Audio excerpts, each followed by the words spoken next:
अरस्तु का जन्म 384 ईसा पूर्व में यूनान के स्टागायरा नामक नगर में हुआ।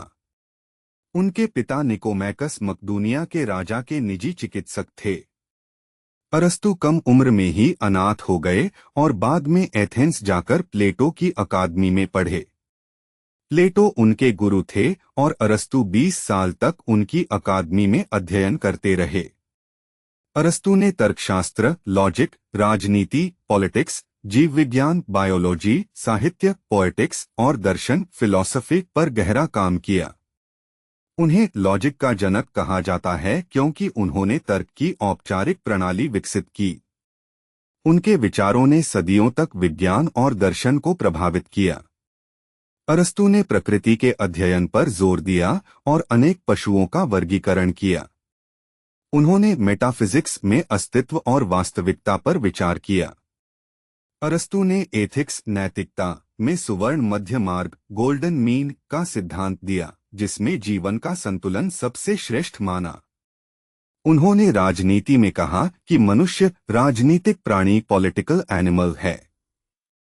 उनके अनुसार लोकतंत्र, राजतंत्र और अभिजातंत्र शासन की 3 मुख्य व्यवस्थाएं हैं। अरस्तु को मकदूनिया के सम्राट सिकंदर महान, अलेक्जेंडर द ग्रेट का शिक्षक बनने का अवसर मिला।